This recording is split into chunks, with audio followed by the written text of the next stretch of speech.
1월 16일 목요일 여호수아서 10장 16절로 28절 대적하는 자가 없었더라입니다.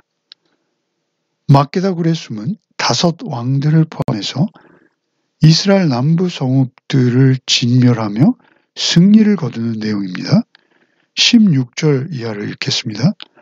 그 5 왕들이 도망하여 막게다의 굴에 숨었더니 어떤 사람이 여호수아에게 고하여 이르되 막게다 굴에 그 5 왕들이 숨은 것을 발견하였나이다 하니 여호수아가 이르되 굴 어귀에 큰 돌을 굴려 막고 사람을 그 곁에 두어 그들을 지키게 하고 너희는 지체하지 말고 너희 대적의 뒤를 따라가 그 후군을 쳐서 그들이 자기들의 성읍에 들어가지 못하게 하라.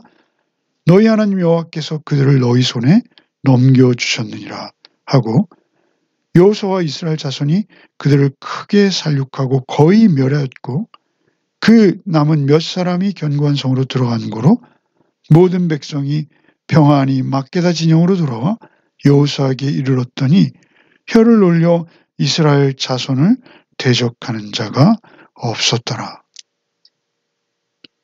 어제 본문의 끝은 여호수아가 기브온을 도와 승리를 거둔 것이죠. 승리 후에는 이스라엘이 길갈로 돌아옵니다.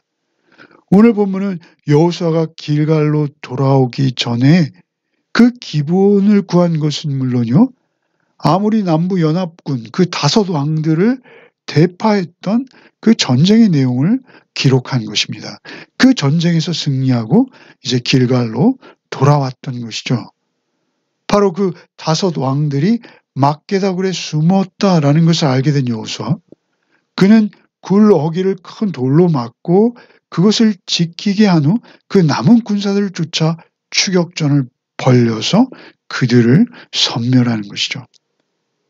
5 왕들을 처형하는 일 분명히 중요합니다. 그러나 지금은 오히려 그 승기를 잡고 있는 상황이기에 남은 적군들을 쫓아가서 그들의 각자의 성읍으로 도망가지 못하도록 섬멸하는 것, 그것이 훨씬 중요한 것이죠. 저기 남은 세력들이 견고한 성읍으로 대피해버리면 이제 그들은 다시 세력을 규합해서 도전해 올 것이기에 전쟁은 길어질 수밖에 없는 것이고 승리는 더욱 멀어지는 것이죠. 그 추격의 고삐를 멈추지 않고 그들을 진멸함으로 적의 규합을 원천적으로 봉쇄해버리는 것, 그것이 그들의 급선무였습니다. 여호수아는 이스라엘 군사들을 독려합니다. 지체 말고 뒤돌아가서 후군을 쳐서 자기 성읍에 들어가지 못하게 하라.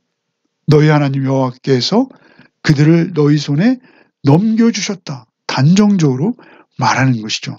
결국 이 전쟁은 하나님께서 주도하시는 전쟁이요. 하나님께서 너희와 함께 하셔서 너희 손에 이미 그들을 넘겨주셨다. 이렇게 말하고 있는 것이죠. 과연 그들은 연합군들을 거의 섬멸합니다. 남은 몇 사람만 겨우 도망할 수 있는 그런 처지였죠. 그 승리로 아무도 혀를 놀려 이스라엘을 대적하는 사람이 그 인근에 없었다는 것이죠. 그들은 완전한 침묵에 빠져버린 것이죠. 그들이 큰 두려움에 빠진 것입니다. 전쟁은 기싸움이죠. 그런데 그들이 두려움에 빠져버린 이유는 무엇이죠? 그들은 하나님께서 그 이스라엘을 돕고 계신 것을 알게 되었을 것입니다. 해와 달은 물론이요, 우박까지 이스라엘을 돕고 있었던 것을 똑똑히 본 것이죠. 자기들은 우박에 맞아 죽고 그리고 이스라엘은 멀쩡한 것이죠. 그들은 이스라엘은 물론이요, 이스라엘과 함께 하시는 하나님을 의식하기 시작한 것이죠. 그것이 그들의 두려움의 정체였습니다. 22절 이하를 읽겠습니다. 그때 여호수아가 이르되 굴 어귀를 열고 그 굴에서 그 5 왕들을 내게로 끌어내라 하매 그들이 그들에 와요 그 5 왕들 곧 예루살렘 왕과 헤브론 왕과 야르무드 왕과 라기스 왕과 에글론 왕을 굴에서 그들에게 끌어내니라. 그들을 여호수아에게로 끌어내며 여호수아가 이스라엘 모든 사람을 부르고 자기와 함께 갔던 지휘관들에게 이르되 가까이 와서 이 왕들의 목을 밟으라 하매 그들이 가까이 가서 그들의 목을 밟으매 여호수아가 그들에게 이르되 두려워하지 말며 놀라지 말고 강하고 담대하라. 너희가 맞서서 싸우는 모든 대적에게 여호와께서 다 이와 같이 하시리라 하고, 그 후에 여호수아가 그 왕들을 쳐 죽여 5 나무에 매달고 저녁까지 나무에 달린 채로 두었다가 해질 때 여호수아가 명령하매 그들의 시체를 나무에서 내려 그들이 숨었던 굴 안에 던지고 굴 어귀를 큰 돌로 막았더니 오늘까지 그대로 있더라. 그날에 여호수아가 막게다를 취하고 칼날로 그 성읍과 왕을 쳐서 그 성읍과 그 중에 있는 모든 사람들을 진멸하여 바치고 한 사람도 남기지 아니하였으니 막게다 왕에게 행한 것이 여리고 왕에게 행한 것과 같았더라. 그들은 이제 다시 돌아와서 돌로 막아두었던 굴을 열고 5 왕들을 끄집어냅니다.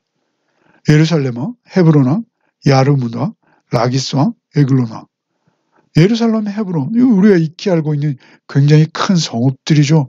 그 성읍들 5명을 끌어내서 그 왕들을 눕혀놓고 그 목을 지휘관들에게 밟으라고 명령하죠. 고대 근동의 전쟁에서 이러한 의식은 그 승리한 자들에게 흔한 모습이었다고 합니다. 승리를 확인한 절차와 같은 것이죠. 이 일을 통해서 여호수아는 그들에게 말하고 싶은 것이 있습니다. 하나님께서 여호수아에게 들려주신 말을 전하고 싶은 것이죠. 그들에게 두려워하지 말며 놀라지 말고 강하고 담대하라. 너희가 맞서 싸우는 모든 대적에게 여호와께서 다 이와 같이 행하실 것이다 라고 하나님이 말씀하셨다는 것입니다.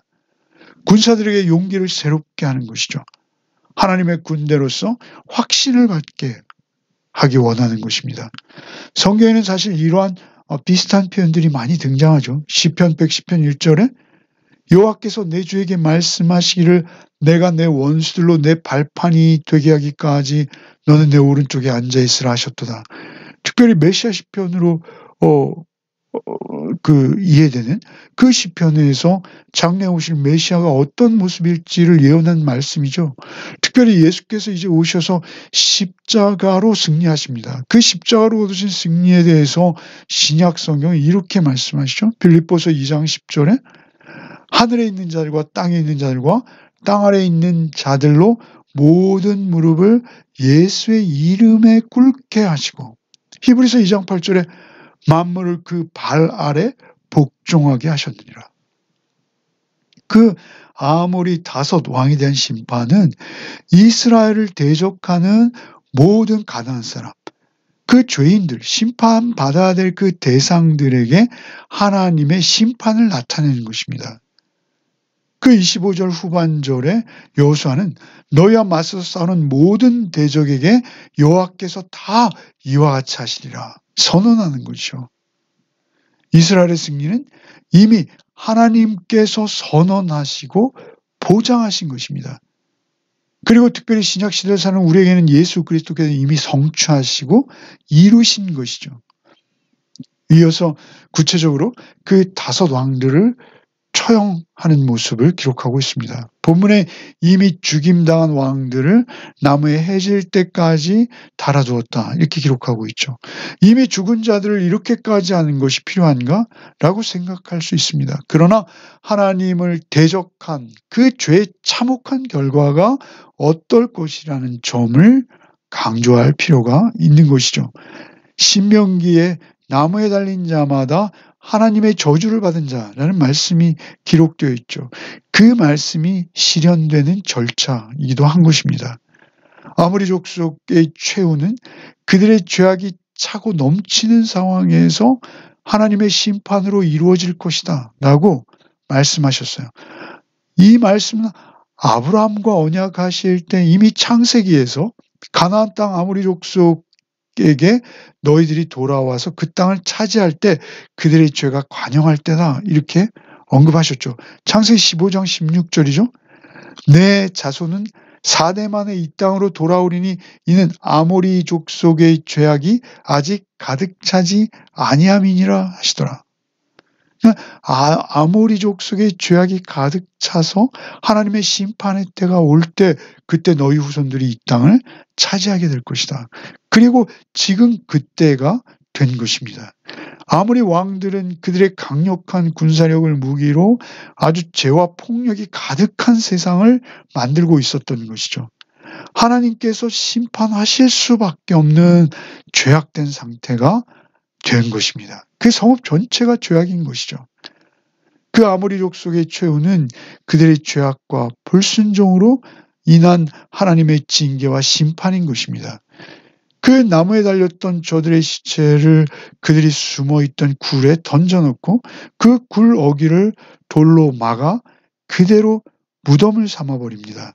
특별히 본문은 그 무덤이 오늘까지 그대로 있었다 기록하고 있죠. 그 여호수아서가 기록될 당시까지 그것은 기념물로 남아서 많은 사람들에게 교훈하고 있었다는 것이죠. 가나안의 죄상과 그 왕들의 처형을 기념하는 기념물이 된 것이죠. 오히려 자신들을 보호하고 숨겨줄 것으로 여겼던 그 굴, 그 장소, 그 굴을 파고 그들이 그 안에 자신의 몸을 숨겼지만 그것이 그들의 무덤이 되어버린 것이죠. 사람들이 어떤 세상에 속한 무언가가 자신을 보호해주고 그것이 자기 안식처가 될 것을 믿고 여깁니다. 생명을 다해서 그것들을 모으고 그것을 비축하고 그 굴을 파고 그 안에 안식하려 하죠. 그러나 그들이 믿고 의지했던 것, 그것이 오히려 그들의 멸망의 조건이 되는 것이 얼마나 많은지요.